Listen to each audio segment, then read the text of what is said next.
Hey, welcome to the Hell Has an Exit podcast. I'm your host, Bryan Alzate. This show is not affiliated with any specific 12-step program. If you or a loved one is struggling with an addiction, please find a local 12-step meeting. If you believe you may need detox or drug treatment of any kind, please call 833-999-1877 to speak to a specialist. The show is sponsored by United Recovery Project, a state-of-the-art drug and alcohol rehab facility. You can visit our website at unitedrecoveryproject.com. Welcome to Hell Has an Exit with host Bryan Alzate. This is episode 89. This is a two-part episode, and this is part one, featuring special guest star Lillo Brancato Jr., the young actor and star of A Bronx Tale, and his incredible journey through addiction to recovery. Please note that due to technical issues, the first 25 minutes of the interview was captured by camera audio. And now let's join Bryan and his guest star Lillo Brancato Jr. for part one. Hey, welcome to Hell Has an Exit. I'm your host, Bryan Alzate. So just so you know, Lillo, on this show, I interview a lot of recovering addicts. I'm in recovery myself. But the show isn't just about recovery. You know, we do a lot of people. That's how I know Marty. Shout out to Marty Tankliff. Done a lot of wrongful conviction people. We've done Holocaust survivors. So anybody who's survived hell qualifies to be on this show.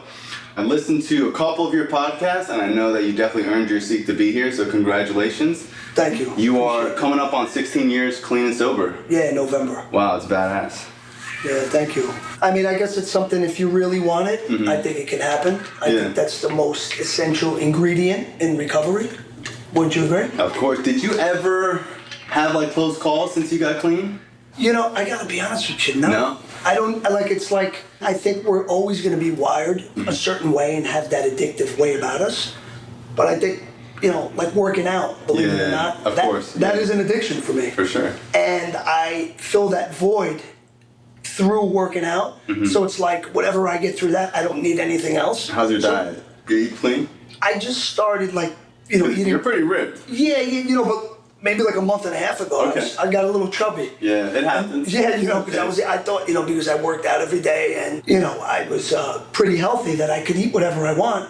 But I'm going to be 46. I did some blood work, and usually, you know, like I still do a lot of the same exact things that I did when I was away, because I became so institutionalized, and it worked for me.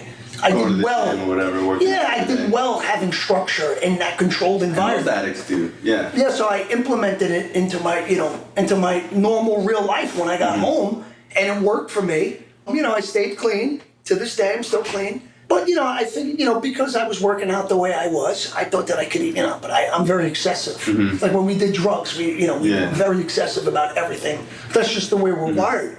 And that's the same way I was with, like, eating cake and stuff like that. Yeah. So I would overeat and overwork out. So, and then compensate for the bad eating, and then binge, and Yeah, and then I went for blood work, and my doctor said, says it's not bad, he said, but your sugar went up. Whoa. Because that's dangerous. Yeah. I don't want diabetes. So once I heard that. Great for 46, bro. Yeah, thank you, bro. Thank you. So, you know, that was like the wake-up call that I needed. I recognized the sign loud and clear. Yeah. Your sugar went up. So now I haven't really eaten sugar since. You run a lot? Every single day. Oh, so you're running. Oh, it's like my heart has to beat. I have to run every day. Yeah, I ran a couple miles today. I ran 4 yesterday, but in the beginning of the pandemic, I was doing like 10, 7, 8 miles a lot, and then I did a marathon. You run a lot? Like, how far? Usually, well, I do treadmill. I like the treadmill because during the pandemic... Impact. Well, yeah, no, but I do high impact. Like, I put it on, you know, inclines, gotcha. I do all kinds of... I do a 6-minute warm-up, and then 36 minutes of straight running. Wow. And then I'll stop, you know, get some water, and, you know, and then start up again, and then I'll do 30 minutes of high-intensity interval training. After the 36 minutes of, you know, burning, you know, carbs and sugars and stuff like that. But I like the treadmill better. I just think it's lower impact on your body. On your body, yeah, that's fine. You know, like, you know, plantar fasciitis is? I got that in my foot from running on the street because all the gyms, everything was closed. Yeah. So I was like running in the street every day. And if you don't have, if you're running in the street, you need to spend money on good sneakers. Yeah. Seriously, you will ruin your whole body because if they don't have the support it's like a domino effect. Yeah. Because first you'll ruin your foot, and then because your foot is ruined, and you know, maybe you're running a certain, then your hook, your spine, and then everything gets thrown off. Yeah, I went to like a specialist, and she was telling me my running shoes were too small because I'm normally a size 10. She was like, when you run, your feet expand, and I was getting pain in my foot, and she was like, you got to go half a size more. And now it's totally changed the game for me. Yeah, it's everything, you know, and I love it, and I'm so glad that I'm able to use it to fill the void. You know what I mean? Because it's like whatever it is that caused us to be born that way, it is what it is. We accept the things, right? We cannot change. That's what it is. We accept what we are, and we try to make the best of it. Just, you know what I mean? And for me, it's like living a very disciplined life is easier than living a kind of disciplined life. So it's like all or nothing. Yeah. So it's like I'm either working out and in great shape, or I'm gonna be fat, 300 pounds on the couch. There's no like in between. So I'm the same way. It's like when you're an addict, it's kind of like, you know, you either live one way or you live the other way. And even with working out, it's like some people can have multiple cheat meals a month or whatever. But like, dude, I have a cheat meal, turns into a cheat day, and then a week, and then I'll start the beginning of the month. Now, you know what? When it comes to that diet discipline, I have that. Yeah. And that's, you know, like I'm very disciplined in so many ways. But then when it came to drugs, it's like as much as I could amaze myself in certain areas and like, damn, like I even give myself a pat on the back. Like, dude, that was a really good job. Like you had all that food in front of you, all that Italian food and all these people, like, but you still didn't eat it. And you stood strong and, you know, now you're going to sleep and you didn't put all that food in you. Tomorrow morning you're going to wake up. But with addiction, like with drug addiction, we want it. We want it, right? That's why it's cunning, baffling, and powerful.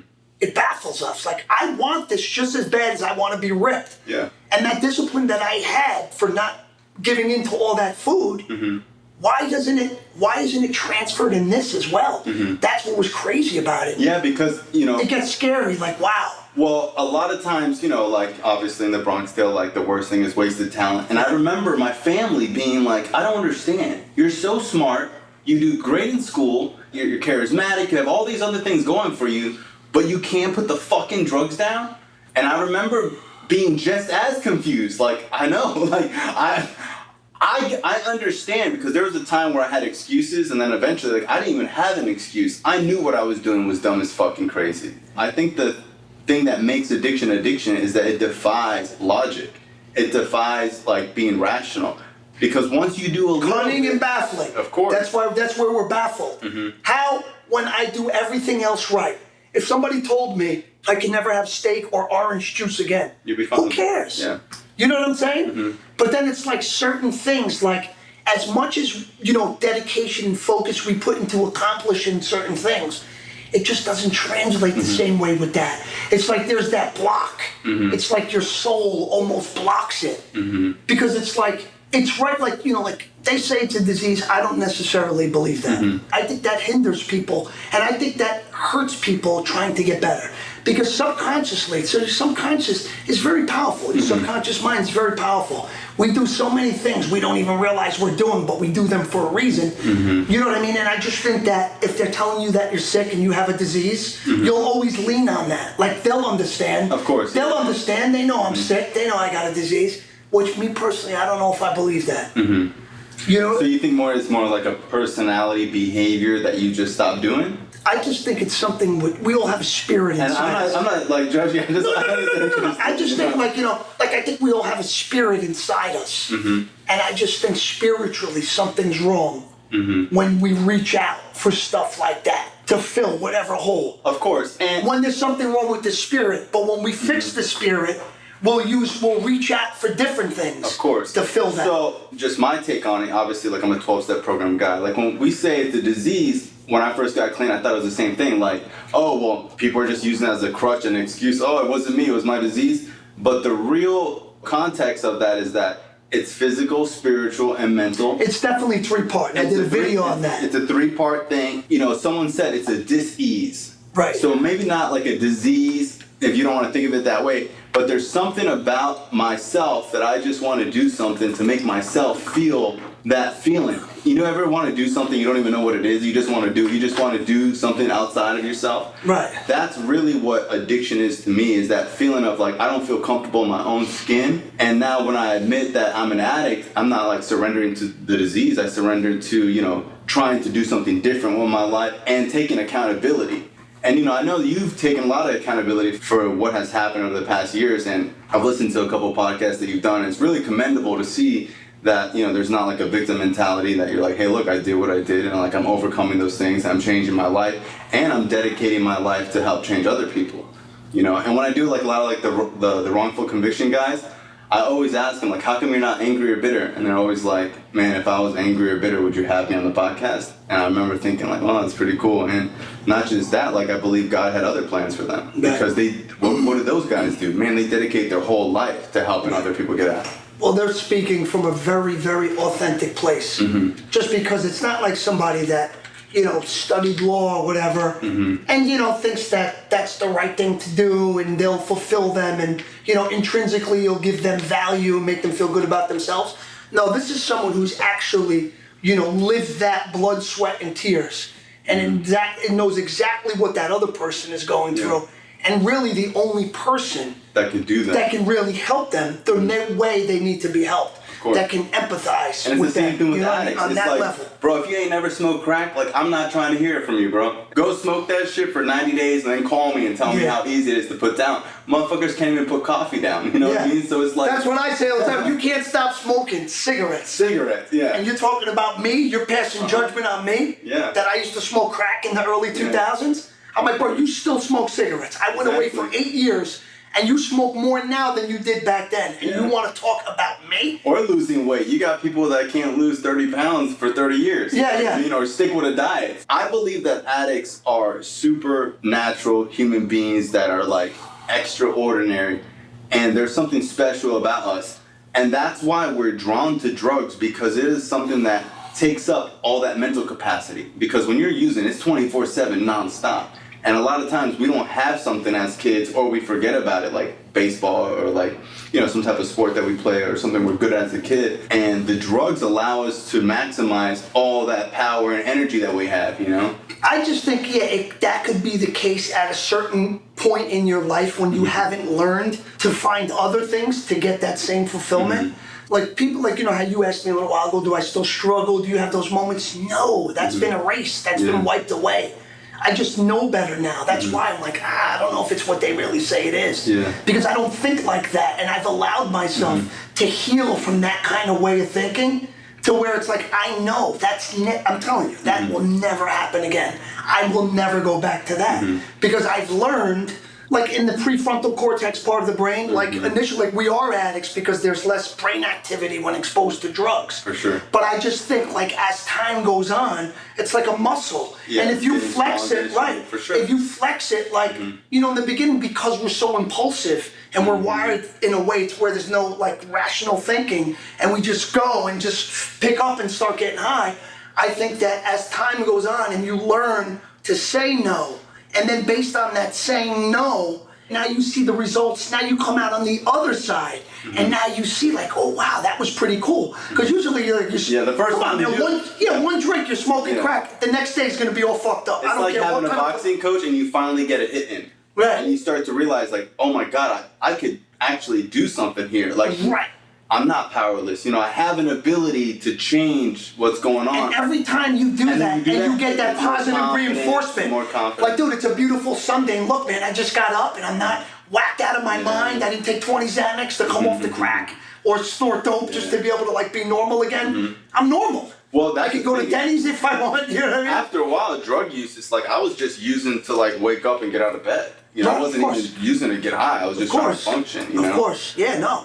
That's what it becomes, and I commend you as well. I congratulate you. You know what I mean? This is not something, like when people say, I know we say in the rooms and everything, one day at a time. I think one day is too long. How much can happen? You can relapse. You can relapse and get clean 3 times in one day. For sure. I say 1 hour at a time. Right or wrong, from 1 hour to the next. For sure. My first year clean, I wanted to use every single day. It was minute to minute.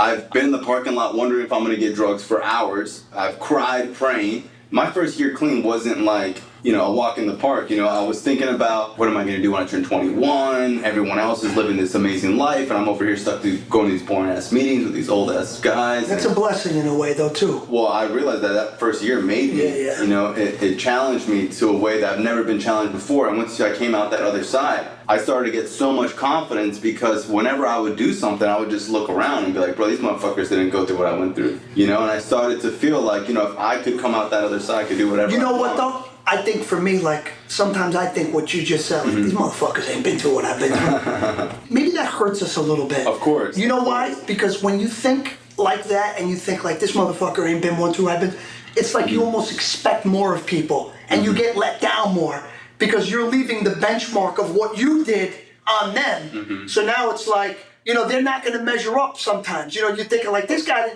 and now what happens? You get disappointed. Yeah, and in that person. Some people might not think what I'm doing is like a big deal, and to them it's just taking a college class. But to me, it's like there was a time where going to college wasn't even in the cards. I didn't even think it was possible. So it means more to me.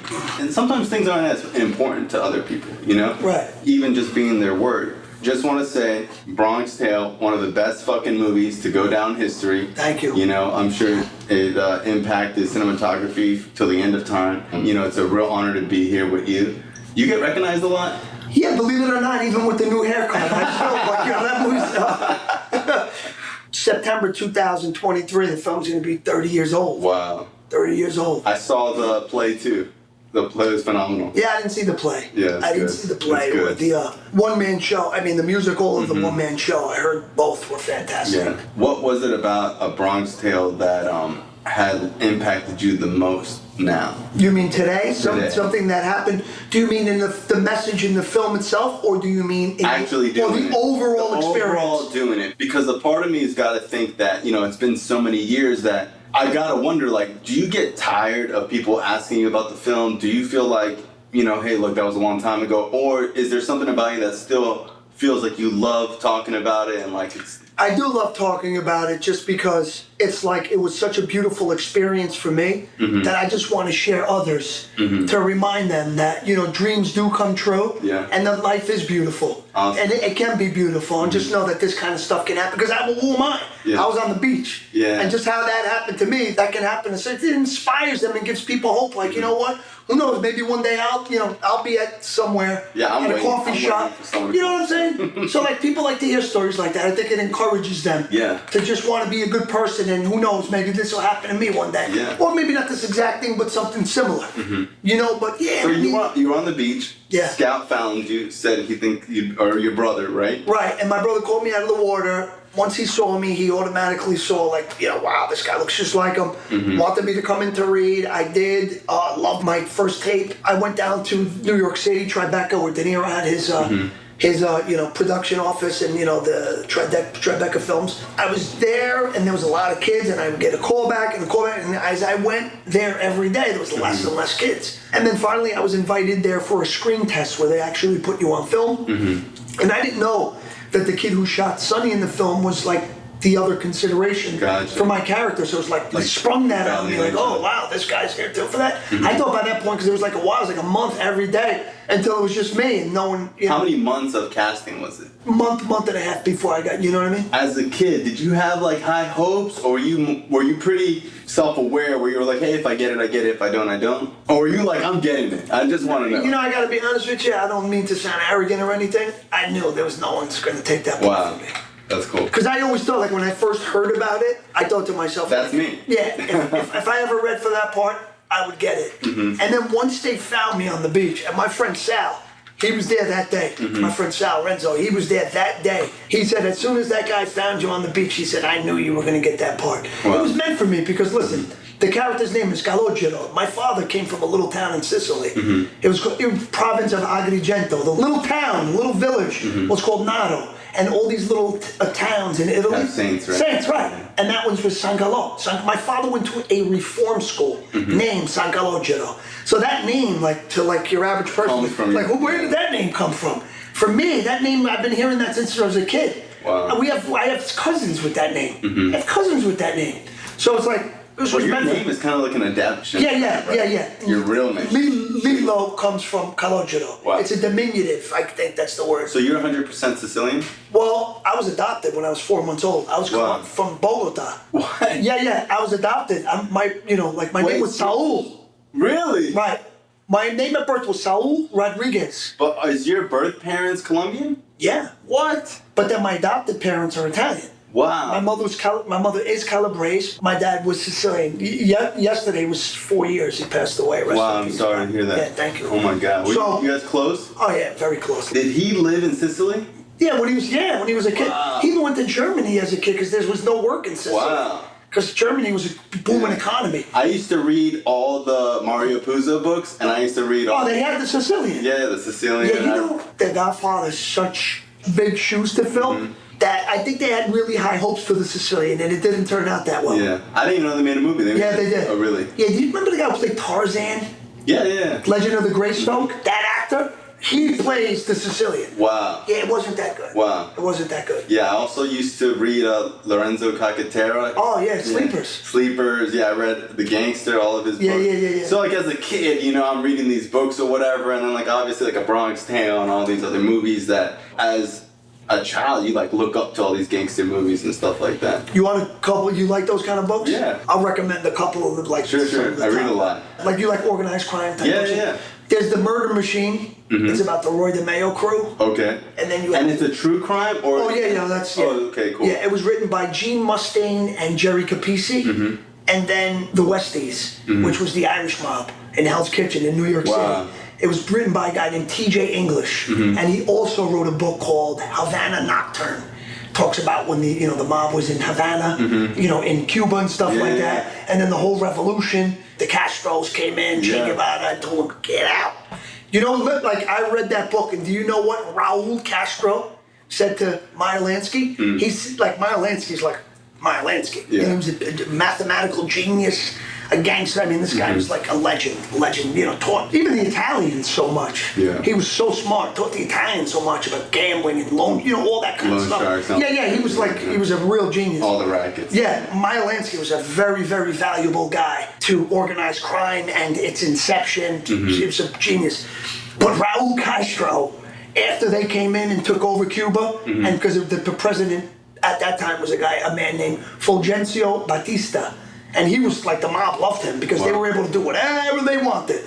Give him a few, a little payoff. In that country, they ran that country at that time. But then the communists came in and told him, get out. Raul Castro told Meyer Lansky, he told him, he says, if you behave yourself, we'll let you stay. He literally told Meyer Lansky, if you behave yourself, we will let you stay. Wow. Probably one of the most powerful gangsters in the world. Ever. Ever. Raul Castro told him, if you behave yourself, we'll let you stay. That's crazy. You got to give it to them. I mean, listen, whatever it is. But they were strong. I mean, whoever was hurt, and my heart and prayers, and I know communism is not, really the way you want to live and be controlled. When they did come in and just take over the country, it was just, crazy. amazing. Yeah, it was crazy. So They fought, they fought real hard. Were you always into mafia crime stuff, or kind of that happened as you got older? No, I liked it. I liked those films. You were like 14, 15 during the film, right? No, I was 15, gonna be 16. 15, gonna be 16. When we were actually filming, I was 16 already. Okay, cool. But they found me in July, and I turned 16 in August. Okay. July 5th, they found me. August 30th, I turned 16. So it was like not even 2 months that I was still 15, and then How did it feel going through high school knowing that you were like a superstar? Well, I didn't really go back. No, what happened was because I completed 9th grade, and it was in the summer, because 10th grade, I went back to Sacred Heart, and they didn't even want me back. Really? For sophomore year, but my dad had to beg them, and literally they threw me out September 26th. I was just bad. I was a bad kid, and then my friend Paul, dad is sitting next, his last name's Agostino, I'm Brancato, so they had us sitting next to each other in every class. We caused trouble in every single class. We didn't even last a month. I got thrown out. He got to stay, but he got suspended. So then I went to another school that I got thrown out because other reasons with the dresses and not, living there. Because, my parents wanted the best for me. They didn't want to send me to the Yonkers public schools. They were, getting bad at the time. That year was finished. That summer, going into 11th grade, is when they found me. So then after we did the Bronx Tale, they found me in the summer. Like I said, July 5th. We shot the movie, I got the part. We shot the movie starting at the end of August. The movie went all of the fall months, September, October, November, December. Christmas, we stopped for like all of January, and we came back February to do some pickup shots. So we did that. I went back to school after that. I went back to Roosevelt High School. I went there, and it's like, after what I just experienced, it's kind of hard. Yeah, to go back to regular life. Not to say it was better, but it's just like, even as a young kid, because it just happened so organically and it just happened, that you almost feel entitled. It's real hard for something like that not to go to your head. Just your mere presence, when people see you and they know what you're involved in, they automatically gravitate towards you in a certain way. So after like experiencing that, it kind of changes the way you look at things, and it goes to your head. Of course, yeah, and especially being young, but like even older people, they get a bit of that fame and fortune, and they forget what's really important. If you could say something to your younger self right after you got that role, what do you think you would say? Slow and steady wins the race. Don't try, listen, already what you're doing is going to cause you and make you grow up faster than someone else your age. Keep your feet on the ground and try to do age-appropriate things. Don't try to do things that because it's going to happen. Yeah. It's going to happen. So just slow down and just enjoy life. Like, I didn't even go to my high school prom and stuff like that. I should have did that. I should have did that stuff. It could have maybe helped me stay on the right path. You know what I mean? Yeah, of course. And I think that, even for myself, like I didn't go to my prom and I was clean. And it's like, I used to just sort a lot of that stuff, like kid stuff and like stupid shit. And now that I'm an adult, I kind of see how like I missed out on so much of what being a kid was. Do you like feel that way, that you missed out on a lot of your childhood? Yeah, like the prom was one very big thing, you know what I mean? Because I just felt like it just came and went because I was doing other things and I didn't realize how special and sacred it would be years later, until years later when I'm like, damn, the things that I missed that to do, I can do right now, but now that I can't do again. For me, it's almost like my mentality then was like, nah, that's corny. And it's like now, like I try to embrace being myself and, not taking things so seriously. And I don't know, it's like as a kid, it makes me sad because like when I look at like my childhood pictures, I don't smile at any of them. Like I was too cool to smile. Have you ever done therapy since getting out or anything like that? No, I haven't really. No. Wow. That stuff helps. Of course. You get to the root of what's going on. Be like, oh my God, it was that all along. And I didn't even know that that's what was bothering me. They don't have that in prisons at all. Not really, right? Well, they had like ASAT, which was alcohol and substance abuse treatment, drug counselors that we had. One lady that was there, she never really got high at all. All she wanted to do was write tickets. She's more about being condescending and being in control. Because, talk to us like we're pieces of shit. And then, like you are what you are. You're here for a reason, and I'm going to remind you of that every time we, And you had this other guy. He was like, I think he said he smoked pot once in college. And you guys, like, we're here, like, doing decades in jail because of the crazy things we did on drugs. And you're talking about smoking pot once in college, and you think you're going to be able to relate to me in a way which is going to be, so profound that it's going to change my life and give me the tools that I need when I get out of here. Exactly. It's bullshit. So I saw that you jumped out of a moving car. Yeah. 60 miles an hour. Something like that. Yeah. Paranoid. Did you get like that? Yeah, of course, dude. No, but not everybody gets like that. So the first time I smoked crack, I was 14 years old, and I used to smoke crack in, a crack house. And the guy who put me onto it, I couldn't tell the difference from when he was smoking crack and smoking a cigarette. Right. He was just totally normal. I would be like, close the blinds, people are out there. And he would laugh and go outside. And he'd walk outside and be like, nobody's out here. What we experienced was the psychosis part. Yeah. And I think, like, some people get paranoid smoking weed. Back when I used to smoke, like, I never got paranoid like that. On weed. Yeah, but maybe that was good that we got like that. because it makes it so horrible, yeah. Yeah, it makes it so horrible. Once you take that one hit, you're sweating. I would get so scared that it would feel as if I was in a war zone and there was bullets coming and just whizzing by me, and that level of like paranoia and fear, and your whole body is just tensed up, and then a dog would bark across the street, and I would like dude, out, I went through all that. Yeah, I tell this story all the time. One time, my friend went in the bathroom. We were in this like my friend's mother's basement apartment. This was like in the '90s, and we were out all night at the China Club. And then, we went back to his house. We had these couple of girls that were from the neighborhood. They were sniffing coke too, but they're like normal dudes. Like they could sniff it and like have stuff left over. Yeah. Like, I got some in the closet. I'll save it for tomorrow. Yeah. How does that happen, right? So me and my friend Jimmy, we used to call him Aruba. He died in 2009 when I was away. Of an overdose? Yeah, well, not from crack. He died overdose from dope. Yeah. Our friend Eddie found him in a bathroom, blue, with a needle in his arm, naked. What percentage of your childhood became, heroin addicts of your group friends? Not a, I got to be able to, a lot of the guys that I directly grew up with, they really didn't take that path. Because I guess me, like I deviated from that with doing movies and stuff like that. So I was more open-minded to it. So it's more of the people that you met after A Bronx Tale. Yeah, plus my personality. Yeah, you gravitated towards right, those it was guys. a recipe for disaster. So now we're at this, at my friend Anthony's mother's basement apartment. He's over there playing cards with another guy we know and the two girls, and they're like playing poker. And we got home from the China Club at like 4:30 in the morning, whatever. But we're still there because, there's coke and, And me and my friend Jimmy, we get paranoid. So like he's on one side of the apartment, like looking in the cabinets. I'm on the other side on my knees looking under the couch. And this went on so many times in front of them that it's like, it's normal. Like, those guys, don't worry, they always do that. Yeah. And I always thought this would be a great scene for a movie. This is the ultimate power. Like this could be like the teaser in the beginning. And this is a little basement apartment. So I'm like, I just want to tell my friend Anthony, I would just want to ask him, where's Jimmy? And he's like, and then he looked at me. He's like, "What do you mean, where's Jim? What do you think this is a castle?" He goes, "There's 2 rooms in the whole place. He's either in there or he's in the bathroom, right?" So I'm like, "Oh, the bathroom, So I go there, start knocking on the door. Door's locked. Knock, and he's just like me. He was even worse with the paranoia. Crazy. He was already getting paranoid when I didn't get there yet, because I didn't get like that for a while. It didn't happen in the beginning. I would get paranoid on the way to get it. Oh yeah, I'd be looking in the rear view on the way there. Yeah, well, that's a different paranoia. That's you actually got a reason.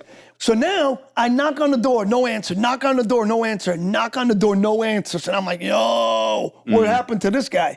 I got on my knees to look through the crack of the door, and I tell you, he's paranoid like me. Opened it? No, he was looking at me from the other side. Oh my God. All I seen when I went down there was his eye, and I could feel and his breath and hear it. Because he was a big guy. Yeah. He was a big fat guy, and he smoked crack. He used to breathe like that, standing still, doing nothing. So on crack, he's probably forget it. Like he ran. He was almost blowing the door down. His breath was God. so hard. So I felt the breath, the warmth, and his eye, and I was like, whoa, and I jumped back. It wasn't funny then. Like, I literally had to, like, gather myself and, like, walk away and, like, did I just see that? You know what I mean? That craziness. Yeah. But once you sober up, I went home, I slept it off. And I didn't get home till like 1 o'clock in the afternoon. Wow. You know what I'm saying? Because they were sniffing coke. We went and met guys and got crack. We took it to the next level like we always did. How old were you when you first smoked crack? Believe it or not, Like I smoked. No, man. I smoked. I don't think I've ever said this. I'm going to tell you something I don't think I've ever said. I think the first time I smoked crack was at 17 when I was doing friggin' Renaissance Man. Wow. Yeah, you know what happened? But did it bite you then? Yeah, I was like, wow, this stuff is so. Oh my God. You know what happened was? Because like Renaissance Man, obviously you know the movie. It was like, it was in the army and all that. When I used to go down weekends, like I used to hang out with all the extras and stuff, like guys that were in our platoon that would fill up all the, you know what I mean? Yeah. So I remember I was hanging out with these dudes, and there was this one kid, his name was Antonio. He was like a mini-me of Mike Tyson. He was like a little Mike Tyson. He was he was a sweetheart, though. He was a good guy. He was like my friend. He was my boy. We went to this, like it was Columbia, South Carolina, and there was like the downtown area. It was called 5 Points or something like that. So we went to a house party first, and I remember like I was, drinking beer and smoking pot. So like after doing so much of that, you get like tired. And then we went out to like all the bars, and it was like this parking lot where we were.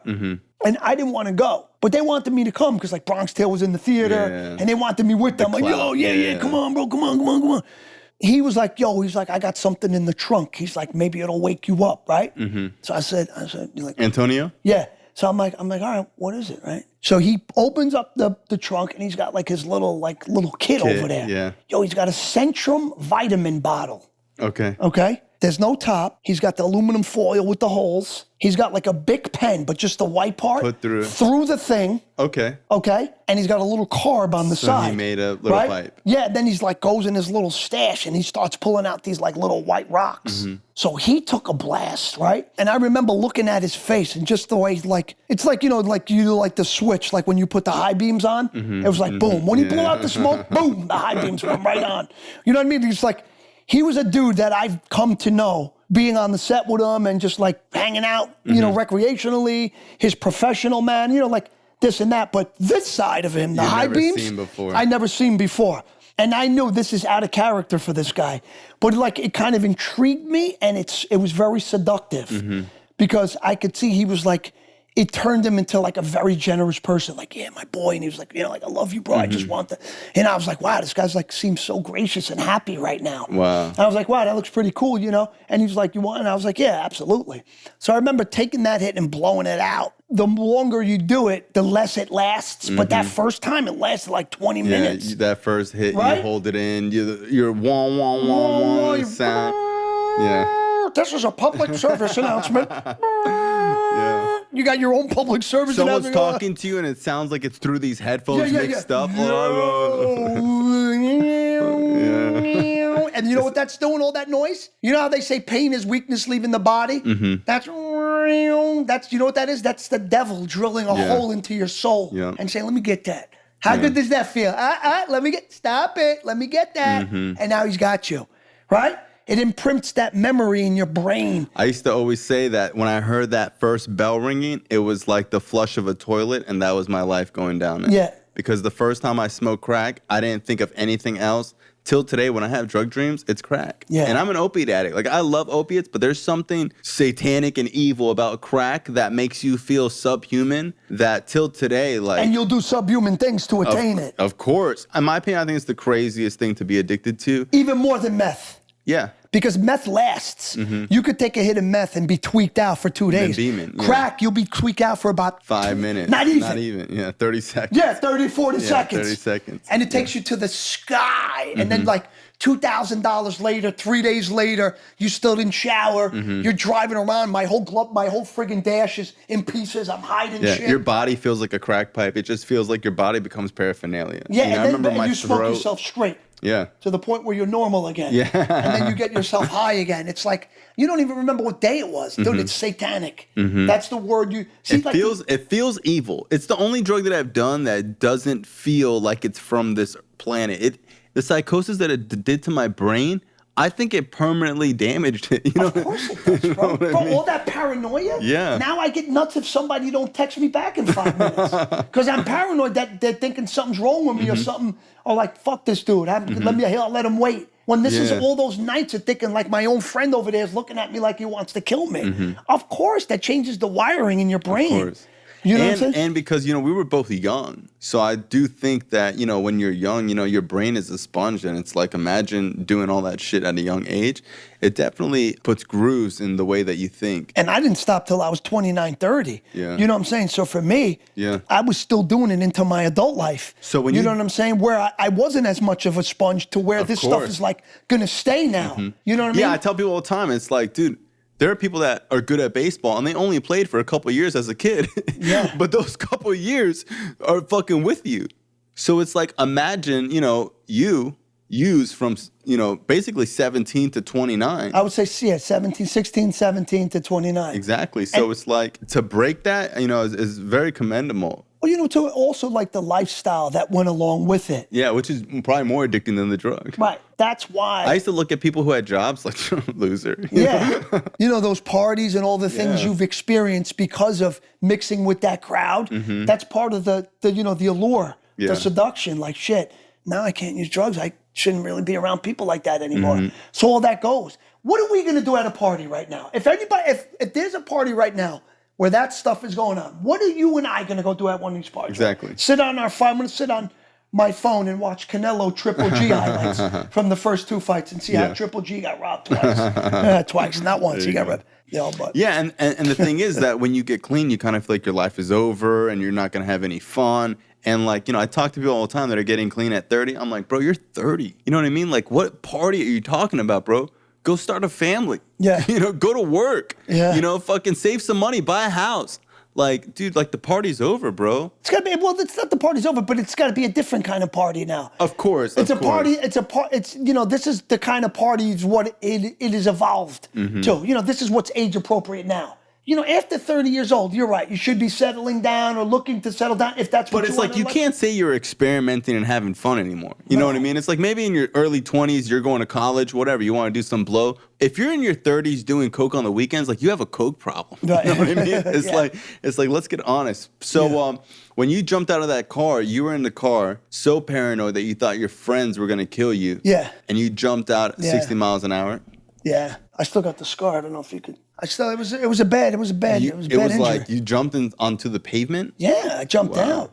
But I was so drunk that I went with the fall. Yeah, so your body's loose. wasn't tensed up, and I was able to not survive without breaking my neck or whatever. What did your friends say? Did they come back and get you? Yeah. They circle Yeah, I was out but my friend Richie. But the ambulance came and everything? Yeah. Then we ended up in North Shore Hospital. Wow. Yeah, and I remember they had to literally strap me to the bed because I was going nuts. Once I came up out of it, my body still wanted more coke. Wow. And the kid I was with, they had me around the curtain. I was telling the doctor, I was screaming at him, yelling profanity. Where's Richie? Tell him I want the package. Wow. Get Richie. And he was literally right behind that curtain. So the doctor's like, he's looking for, are you Richie? And then he says he wants the package. Wow. So Richie laughed. He was like, tell him, come here. You don't want to do it in front of the thing. So the doctor said, if I let you go with Richie, when you come back, you got to allow me to tie you to the bed. They had this thing around me because they weren't able to do the stitches because I was moving around and going nuts. Yeah. Oh my God. When you did A Bronx Tale, did your parents save your money or did you just have access to all of it? No, they saved. Okay. Yeah, they saved a lot of it. But I did have access to, as later on, in my mid to late 20s, I pretty much had access to my money. After I jumped out of the car, that's when, I was mostly with the cocaine, but then this is how the opiates started. Because they were given to me in the hospital, and the doctor, and I was like, oh, wow, these things are good. And then I started getting addicted. When you started opiates, did you kind of think that this might help your crack addiction? Because this is takes me away from that, and it doesn't. I remember I was like, this is great. This is going to get me off crack. Yeah. I could go outside. Yeah, you're right. Yeah. Because of the pain and the suffering that we're used to from the crack use, which is the hard come downs and the shaking and the shivering, and you feel like your whole body's going to crash, your heart, you feel like one big knot, and you got no liquor. Yeah. And you're thinking, where can I get money right now? Oh, shit, I owe him money. I can't ask him. And you're like... Yeah, going through every possible... Yeah, every little thing going in your pockets. Pennies. Maybe you've got a little piece left. And you you know what I mean? And then it's and then when you start with this stuff, it's I just did 3 pills. You feel fine. Yeah, you went to sleep. It was no come down. You felt I was able to eat. I went outside, talked to people you're talking to. I'm social. I wasn't I got to go hide in the room because I start sweating and getting weird. You're right. I think this is the cure. Yeah. I think I found the cure. And then you do it for 6, 7, 8, 9 days in a row. And then because you're not an addict, you don't know that that you're entering the belly of the beast. It's like drinking the poison that doesn't kick in for 4 or 5 months. Right. No, not even 4 or 5 months. For me, I didn't go without opiates for probably 8, 9 months. So I didn't know what was going on until I didn't have it. Yeah, exactly. 7 or 8 days later, when I just didn't have any, because once I discovered that they were made you feel good, I started going through my medicine cabinets in my house. My dad would have some left over. There was jars on top of jars. Nobody knew this was a thing. So now I stole everything. My parents they would never look out for. They don't even know these are bad. Had no idea what they were. Yeah. My parents were old school. The doctor gives it to you. It's okay. It's medicine. Take it, and it's not gonna cause my son to one day climb through people's windows. Yeah. You know what I mean? But it does.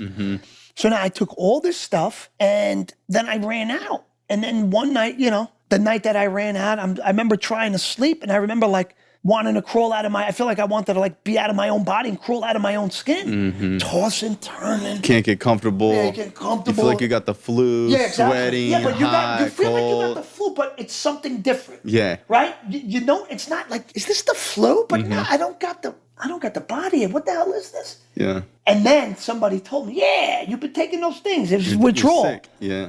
I was like, oh. And then you do a quarter of one and you feel back to life. Yeah. And that's when you realize that the hooks are in. Yep. That's when you realize that, you were baited and this is it. Because people used to talk about how bad opiates were. And I was like, dude, I already smoked crack. This is nothing. You're right. And it's a different kind of beast. Yeah. And when you're addicted to both of them at the same time, Like being an opiate addicted crackhead is a fucking full-time job, you know?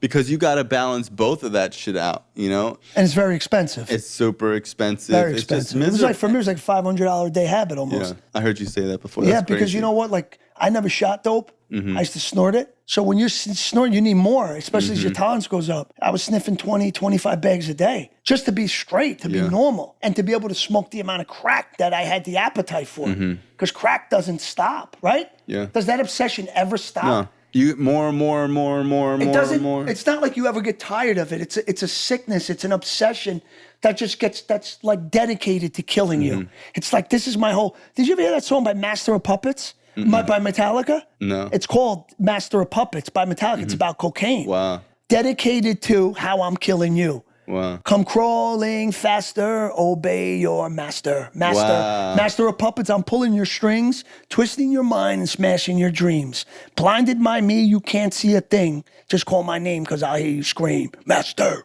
Oh my God. Yeah. I have heard that song. Wow, I didn't know it was about that. Yeah. It's That's about crazy. cocaine. Wow. Metallica's the best heavy metal band. There's no opinion or anything about that. It's the best. I think that, I like the old Metallica, you know what I mean? Like Ride the Lightning, Master of Puppets. Was like, I mean, they were always, you could never say they were ever, but I just prefer the younger, more vintage Metallica. Yeah, but that song, like, I mean, I can just tell by talking and little things that you're saying, all the little subtle, the nuances of crack smoking and this, you know what it is. And if you listen to that song, they say it in such not an articulate, but artistic. An artistic, eloquent way. Yeah, it's kind of only people only that drug addicts know. Yeah, and that's the thing is that when you're a drug addict, only a drug addict can reach a drug addict. Right. And only you can see kind of in our lingo and whatever. The first time I knew that I was going to get clean is I was at a meeting and this guy was sharing his story and he talked about how he was addicted to crack for all these years. And I've heard people share their stories before. And he said the last time he smoked crack, the crack pipe was this big. And I was like, that's some inside crackhead knowledge. You know what I mean? And when he talks about the crack pipe being that big, I was like, this guy's really a crackhead. Yeah, you know why? You know why the crack, because it gets so hot and so much of it breaks. Because you're taking that hit and you got that flame on that glass to where you almost hear that. Yeah, you hear it crack. And it just pops. And then the boom, piece of glass on the floor. Smaller, yeah, and before you know it, you got electrical tape on one end. You're cutting your lips because the pipe is so sharp and it's glass. But that fucking pipe and it's so hot. It's so hot because it's so small. Yeah. Burn you because it's so hot because the flame was right near where you hit it. So now you're cutting your lip because it's broken glass. And you're also burning your lip because that pipe is scorching hot. But that hit and the way you crave it all offsets and overpowers how much you're getting burnt. That you don't give a shit. That I'll deal with that later. I used to put electrical tape on one end, smoke it, push it, take it off, take it to the other end. Yeah. And it's like, when I heard that, it was the first time in my life where I was like, wow, this guy really did use, like, there was something so authentic about it that I just started listening to everything else he said. Yeah. So I was like, if he's telling the truth about this, he's got to be telling the truth about the other stuff. Okay, let me ask you a question. What was you remember the stem, the glass stem? Of course. What was the standard thing used to scrape it? Tell me if you know. I would use a coat hanger and push the chore all the way through. I don't like the chore boy. I used to like the screen. So the chore boy used to like. Where would you buy a screen? Do you like I used to at bodegas? They had screens. They had them. They had crack pipe screens. Screens and everything with the lighter in the little brown paper like bag. a crack kit. Yeah, the lighter, the thing. I only smoked out of chore boy. It would be a round screen. So what I used to do was take it, I'd roll it up and then snap it in half. Put it in the pipe, and then I would put the pipe on a table, and then like with a screwdriver, I'd press it down till it's like this. Yeah. You're not getting better hits through a screen than Chore Boy. No, through Chore Boy than you are through the screen. Probably. The screen was made for that. We just didn't have screens. Yeah, you know what they used to use? Like was the standard thing? What? Piece from the umbrella. You know those things, the bridges that keep the umbrella? That, because once you crack that off, it's got the two, because it was members like this. Yeah, it was so the it would perfect. break to scrape it. Scrape it, then you could push it out with it. It was like so nuts to think an umbrella and parts of it one day would be used to scrape crack pipes. Crack smoking. This one time I took my glasses off and I straightened out the end of it to push it through. Yeah. Like, it's just like, come on, bro. I see my friend Jimmy smoke. He used to smoke out of copper elbow pipes. He used to have the chore boy in there and blow it with a freaking. It was so nuts. He was the guy Aruba, the guy they found me. He would use like a torch, like a big. Like a blowtorch? Yeah. Yeah. He used to, bro, this guy was so nuts. I used to see people do it. I'm like, bro, you're wasting it. What are you doing? Yeah, because you burn it so fast. Yeah, it's like you touch it, it goes right to oil. You know, the last time I ever smoked crack was in high school, in the bathroom, out of a mechanical pencil. Wow. And it's like it was melting. Late night, this kid who was sitting next to me in class, his name was Jude, he texted me, he's like, yo, I got shit. And I remember being like, fuck, I had no money, so I stole my mom's phone. To sell? To sell to the kid, 'cause I had no money. And he texted me like at 2 a.m, like, yo, I'm bringing it to school tomorrow. So I remember being like, fuck. So in the morning, I'm like thinking about what I could trade and bargain with him. So I take my mom's phone. I remember getting on the bus and my mom being like, my phone, my telephone, who has my phone, who has my phone? And I was like, I don't know. And I went on the bus. And bro, my mom sells life insurance. She needs her phone, but I didn't care. Took the phone, gave it to the kid. He popped out his cell phone case back when you used to have a battery. He had it in the battery case. And his SIM and put it in that phone? Yeah. No. Oh. He had the crack in his battery. In the thing. In his phone. That's where he's the hide it. The Nextel battery, I was able to, like, you peel it out, and I was able to put 2 bags of heroin because they fit there you flat. go. And then boom. you put the battery in on top boom, of that? slide it right in. I didn't have nothing to smoke. So I had to wait until I went to home ec in a couple hours. And then I took like some of the scrub pot pan shit and then I put it in a fucking mechanical pencil and I smoked it in the bathroom. It's crazy. With the security guard with his foot on the outside door because they would walk you to the bathroom because I went to like a reform school for all the kids who get kicked out. And he was waiting for me while I was taking hits in the bathroom. And that's the last time I ever smoked crack. Really? It's horrible. Wow, that's crazy. In Rikers Island, I snorted heroin and took morphine in there, and I even overdosed in November 2006, November 18, 2006, the last time I got high. You know, I used to see guys smoke crack in Rikers. You know what they used to smoke? They used to use the chicken bone. They used to save the chicken bone. What? And smoke it off the chicken and through the chicken bone because it's hollow.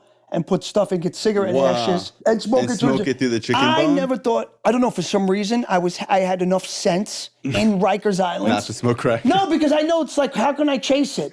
I'm in this friggin' place. At least if I was out there. Yeah. Yeah, where am I going to go get more? Where am I going to go get? This is it. Once this is done, you're over. So now you're going to be in your cell. You got no liquor. You got nothing. You're shaking like a leaf. Yeah. You put yourself in this position. At least if you snort some dope, you're good. But you're itching. Whatever. Like, whatever, man. I don't give a shit. They just hit you for 15 more years. It's okay. 15? Not 20? It's okay. It's okay. Come on, I'm watching the show. I'll talk to you a little bit. Yeah, it's crazy because, like, I deal with people that are trying to get clean a lot. Sometimes you have people on Suboxone, and people will be like, oh, well, you know, he's doing really good on Suboxone. I was like, bro, if I was on Suboxone, you could tell me my mom died. I would be like, oh, okay. Like, when you're high, you're high. You're not dealing with real life. See, that's not a real opiate. It mimics. But it numbs your emotions. But you're still, when people say I'm on Suboxone, I'm like, bro, you're not clean. No. You have yet to stand on your own 2 feet. For sure. It's a night and day difference. No, it's not. I don't care if there's just something different about being clean compared to even if you like smoke a little bit weed, there's something different about being 100% clean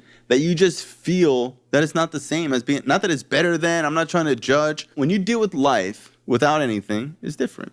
Right. And, you know, it teaches you more of what you're capable as a human because there was nothing to take any edge off any situation you were through. You just toughed it out and you just weathered it as a human with nothing there, with just, you know, 4 walls and whatever senses you were given, and you just did it. And, you know, it may have been a little more difficult when it's all said and done, even though he got it a little easier, he doesn't have the same fulfillment that you have. Of course. Because it's like, yo, I did this without any of that, and this is what it is now.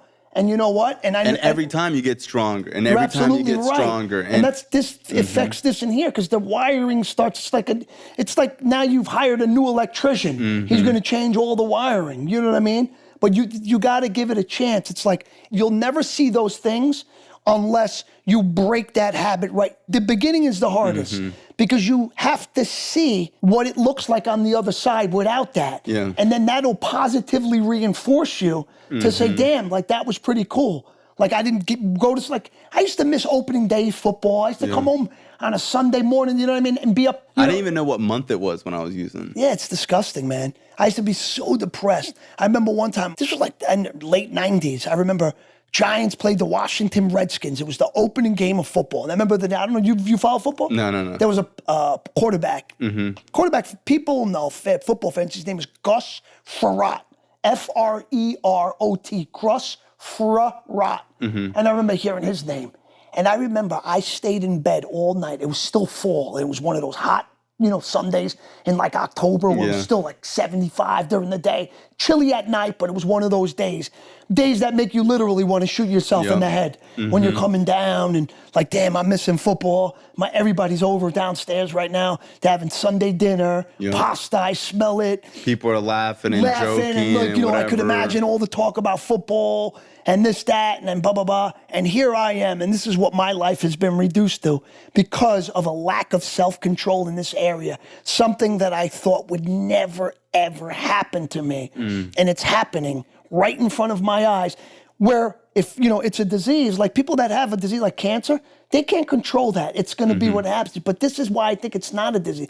We can control it, but then at the same time, we can't. You can, but you can't. Well, even with the disease, you can't control cancer, but there are things that you can do to be undetectable, to be in remission or whatever. It's different though, brother.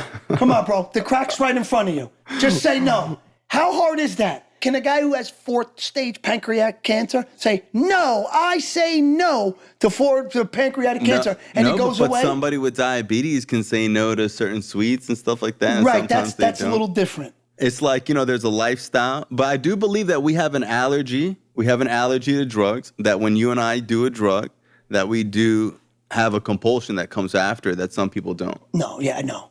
Some guys, it's like Sunday, they're like, no, they got a day ahead of them, and we're figuring out how to get more money. But, so the way that I see it is the allergy is part of the disease. We could call it something else. The illness, whatever, personality trait. The spiritual disorder. The spiritual disorder. And the other part is the spiritual void, and the other part is the mental obsession. Because, I'm sure that a lot of people told you, hey, just stop when you were using. And you were like, dude, if I could just fucking stop, you don't think I would have fucking Exactly. stopped. You think that I wanted to go from where I was to where I am? Yeah. You think I voluntarily did that and intentionally did that? Well, if you didn't, then who did? Right.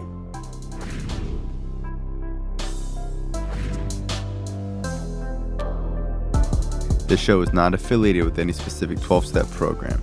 If you or a loved one is struggling with an addiction, please find a local 12-step meeting. If you believe you may need detox or drug treatment of any kind, please call 833-999-1877 to speak to a specialist. The show is sponsored by United Recovery Project, a state-of-the-art drug and alcohol rehab facility. You can visit our website at unitedrecoveryproject.com.